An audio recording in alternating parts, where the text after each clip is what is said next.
With the release of the latest Palworld update, Feybreak, there has been an absolute boatload of content added. New islands, weapons, pals, raids, bounties, resources, and so much more. In this video, we're going to run through quickly everything added. Now, that's enough waffling. There's so much to get through, so let's jump straight in. To kick things off, one of the main things added is the new island, Feybreak. This island contains all the new ores, warriors, dungeons, and pals added. New resources have been added in the form of chromite and hexalite quartz. Chromite is buried underground and can only be found using pals or items that can detect the material. Hexalite quartz is a rare ore that only exists on Feybreak. Expeditions have been added to help you gain extra supplies. You place down the expedition inside your base and send pals out on different expeditions. These are unlocked by defeating tower bosses all over the map. Another new base mechanic added is research. By conducting research at the Power Labour Research Laboratory, you can unlock permanent passives and also rewards that increase the productivity of your base. You can also unlock some buildings that increase the work speed. Predator pals will now be roaming the map. These have blood red eyes and a red aura and also drop predator cores. For more information on this, check out our video on predator cores. Bounty NPCs will be scattered across the map. These are criminals you need to kill.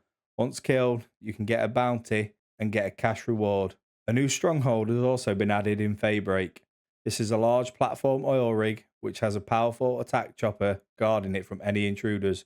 But if you're a beginner, don't worry, as they've added a smaller barge oil rig which is in the starting area of the game. The level cap has also been increased to 60, but this means the legendary pals such as Jetragon are also level 60 now. If 3 raids weren't enough for you, they've also added a new one. This is the Xenolord. Pal spheres have also received an update in the form of modules. These modules have different abilities, allowing them to curve and allowing you to throw them further. Some new items have also been added into the game. Metal detector, which helps you find the chromite. Pouches, which increase your inventory size. Double jump boots, air dash boots, revival potions, and new cooking recipes. A new mode has also been added in the form of hardcore mode. This is the ultimate challenge as players and pals' deaths are permanent. This can be enabled in the world settings.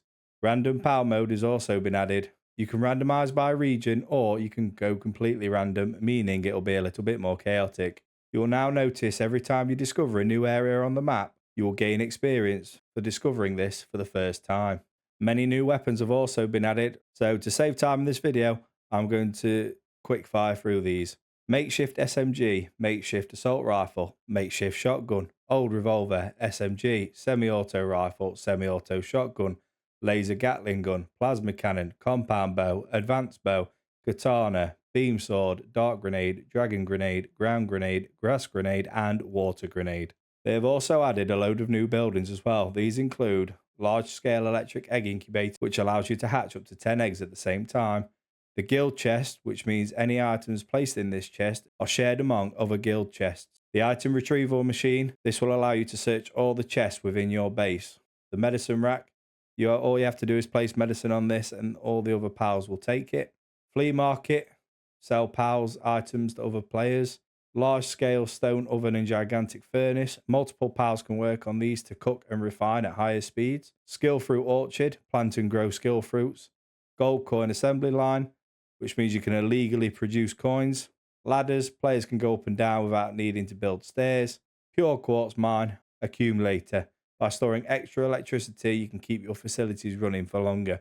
Elemental treasure chests have been added around the map as well. These treasure chests are quite rare, but can be unlocked by specific elements using your pals. The player themselves have also had a few updates. Players can now sit on chairs. You can now obtain successful bounty tokens by defeating field bosses. These tokens provide permanent passive skills to the player. Player climbing speed has been increased. Increase the maximum amount of power that can be enhanced by lift monk effigies from 12 to 14. Implemented sphere critical hits. Throwing a sphere at a pal's weak spot will temporarily increase the capture rate. Experience points gained from crafting and building have been increased. You now also gain experience points for pals crafting and building even when you're not at your base. Improved player animations. Players will now be invincible for a few seconds after teleporting or entering or exiting dangerous dungeons. When mounted, pals now cancel any active skills that are in effect, allowing it to move immediately. Along with the player updates, the bases have also had an update. So there's a function now where you can replace the foundation structures without destroying them. So new foundation structures have been added in the form of Japanese style. The maximum base level has been increased to 30. PAL transportation work has improved while players are not at the base. In single player and co-op modes, you can build much more freely around the world, except in some dungeons.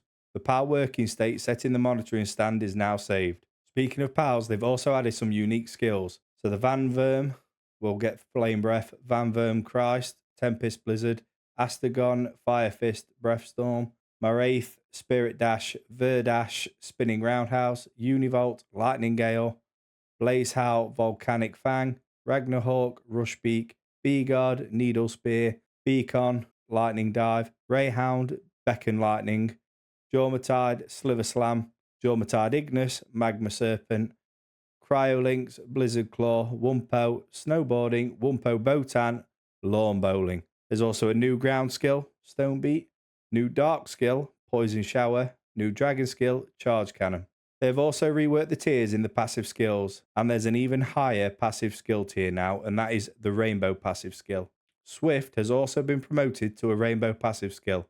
You can also get work suitability enhancement books. By using various technique books, you can permanently increase PAL's work suitability. The limit on strengthening PALs with souls has been lifted. It's now possible to further develop your PALs. If a summoned PAL has 3 moves that are all on cooldown, it will use the most basic move.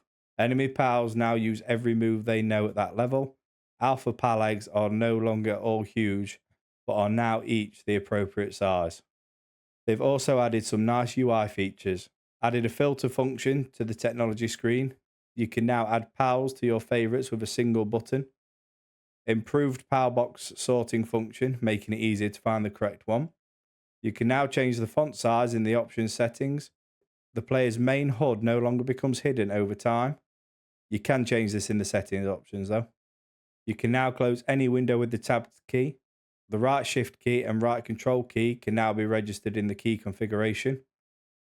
And for all those controller users out there, they've fixed an issue where the player would continue walking if the UI was open and moving. And they've also changed the cutscene skip button on the controller to Y. Along with the UI, they've also made some much needed balance adjustments. These are as follows.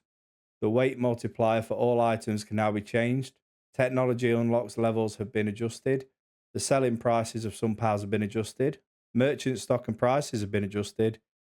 The crafting recipes for some ammunition have been adjusted. Boss enemies are now immune to stuns and will become staggered when their stun accumulation value reaches 100. Some technologies can now be unlocked by defeating tower bosses. Some of the PAL's work suitabilities have been adjusted.